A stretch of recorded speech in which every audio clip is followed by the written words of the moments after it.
উচ্ছে চচ্চড়ি করব মটরের ডালের বড়ি দিয়ে। তার জন্য উচ্ছেটা আমি সরু সরু করে কেটে নিয়েছি। কড়াই খুব ভালো করে আগে খালি কড়াইটা গরম করে নিয়েছি, তারপর তাতে আমি সর্ষের তেল দিয়েছি। সর্ষের তেলে আমি রান্নাটা করব। আর এতে মটরের ডালের বড়ি ভেজে নেব।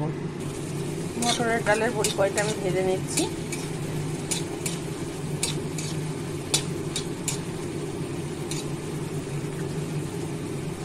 বড়ি কয়টা সুন্দর করে ভেজে তুলে নিলাম। ওই তেলের মধ্যে আমি গোটা জিরে আর গোটা সাদা জিরে আর শুকনো লঙ্কা আমি তেলে দিয়ে দিলাম।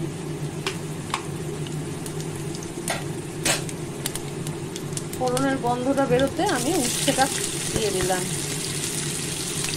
তার সাথে আমি একটা ছোট পেঁয়াজ দিয়ে দিলাম।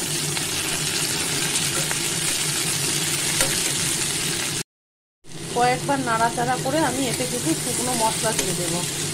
নুন, হলুদ, জিরে, ধনে।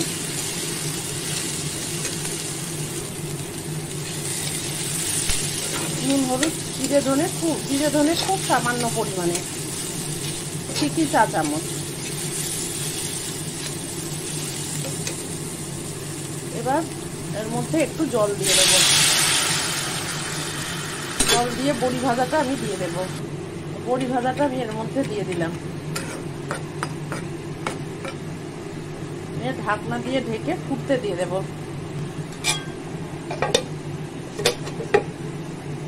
5 মিনিট পর ঢাকনা খুলে দেখে নেব। আমি গ্যাসের ছোট দিকে বসিয়েছি, ওই জন্য আঁচটা বাড়ানোই আছে, কিন্তু মাঝারি হয়ে আছে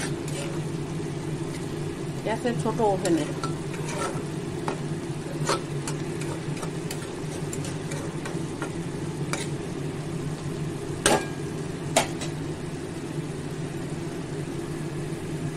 দেখো এরকম রসমারা অবস্থায় আমি আর একটু রেখে গ্যাসটা বন্ধ করে দেবো।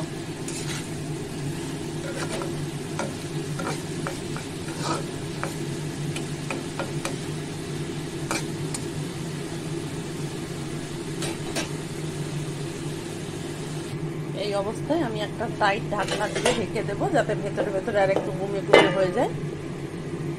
গ্যাস বন্ধ করে দেব। দেখো আমি ভাতের সাথে দিয়ে দিলাম, তোমরা বানিয়ে করো। আমি কিন্তু উচ্ছেদে কোনো চিনি দিইনি। বড়ি, মটরের ডালের বড়ি দিলে তেতো ভাবটা কেটে যাবে আর খেতেও খুব ভালো লাগবে। নমস্কার বন্ধুরা।